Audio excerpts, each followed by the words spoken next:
Teachers लोग, ये लोग तब तक मारते हैं बच्चे को जब तक बच्चा रोए नहीं। इसलिए लड़कियां तो मार खाती ही नहीं है, क्योंकि लड़कियों के पास कुछ ऐसा रहता है, इनबिल्ट रहता है इनके अंदर कुछ, तो ये विद इन अ सेकेंड आंसू निकाल सकती है। बेटा बेटा बेटा अभी तो मैं कुछ करा भी नहीं है।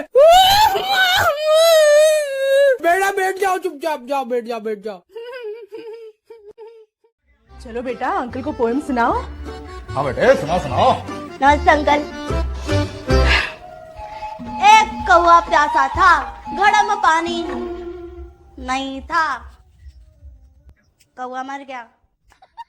दोस्तों, एक 13 साल के लड़के को उसके पिता ने एक पुराना टी शर्ट दिया और पूछा इस टी शर्ट की कीमत क्या होगी। लड़का बोला शायद $1। पिता बोले तुम्हें इसे $2 में बेचना है। लड़के ने टी शर्ट धोया और अगले दिन 7 घंटे की कोशिश के बाद वह टी शर्ट बेचने में कामयाब रहा। 10 दिन बाद पिता ने उसे फिर से पुराना कपड़ा दिया और कहा इस बार तुम्हें इसे $20 में बेचना है। लड़का सोच में पड़ गया कि वह $2 लायक कपड़े को $20 में कैसे बेचेगा। उसे एक आइडिया आया। उसने अपने भाई से कपड़े पर मिकी माउस का फोटो बनवा लिया, फिर उसे एक अमीर बच्चों के स्कूल में जाकर $20 में बेच दिया। लड़का घर पहुँचा तो उसके पिता ने उसे एक और कपड़ा दिया और कहा क्या तुम इसे $200 में बेच सकते हो। इस बार तो लड़के का दिमाग हिल गया कि $20 लायक कपड़े को $200 में कैसे बेचेगा। लड़का कपड़ा बेचने के लिए निकल पड़ा। दोपहर हो गया लेकिन शर्ट बिका नहीं। तभी उसने देखा कि एक जगह भीड़ लगी हुई है। पास जाकर देखा तो लोकप्रिय एक्ट्रेस फराह आई थी। प्रेस कॉन्फ्रेंस के बाद लड़का फराह के पास पहुंचा और कपड़े पर उनका ऑटोग्राफ मांगा। फराह ने खुशी खुशी कपड़े पर अपने हस्ताक्षर किए। फिर लड़का उसे बेचने के लिए बाजार गया और एक बिजनेसमैन जो कि फराह का बहुत बड़ा फैन था उसे $1200 में।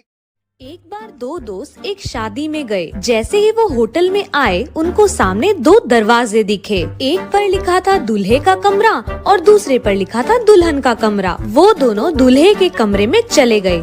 अंदर जाने के बाद वहाँ उन्हें 2 और दरवाजे दिखाई दिए। एक पर लिखा था दूल्हे के मेहमान और दूसरे पर लिखा था दुल्हन के मेहमान। तो वो दोनों दूल्हे के मेहमान लिखे कमरे में चले गए। वहाँ अंदर जाने के बाद उन्हें 2 और दरवाजे दिखाई दिए। एक पर लिखा था तोहफे के साथ और दूसरे पे लिखा था बिना तोहफे के। क्योंकि वो दोनों कोई तोहफा नहीं लाए थे इसलिए बिना तोहफे वाले कमरे में चले गए। और अंदर जाने के बाद अगले ही कदम पे दोनों होटल के बाहर निकल गए। तो दोस्तों, अगर शादी में बिना तोहफे के जाओगे तो आने वाले टाइम में यही हाल होगा।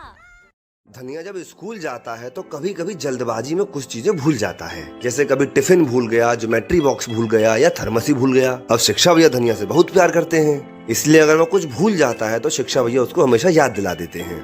तो धनिया एक दिन सेंटी हो जाता है और सोचता है कि यार शिक्षा भैया को ना मेरे चक्कर में कितना परेशान होना पड़ता है, अब नहीं बोलूंगा कल से कुछ भी मैं। तो उस दिन धनिया जब अपने कमरे में सोने के लिए जाता है तो वह उन सारे आइटम्स की लिस्ट बना लेता है जो उसको स्कूल लेकर जाने चाहिए। अब अगली सुबह जब धनिया उठता है तो वह उस लिस्ट को देखता है और उसके हिसाब से सारे आइटम्स को साथ ले लेता है और तैयार होकर बाहर आ जाता है और स्कूल बस का वेट करने लगता है। थोड़ी देर बाद शिक्षा भैया बाहर आते हैं और वो कुछ बोल पाए उससे पहले ही धनिया बोलता है कि भैया आज मैं कुछ भी नहीं भूला हूँ, थर्मस, ज्योमेट्री बॉक्स और टिफिन सब लेके आया हूँ, पर ये स्कूल बस नहीं आ रही है। तब शिक्षा भैया बोलते हैं कि बस आएगी भी नहीं धनिया, क्योंकि तू ये भूल गया है कि आज संडे है।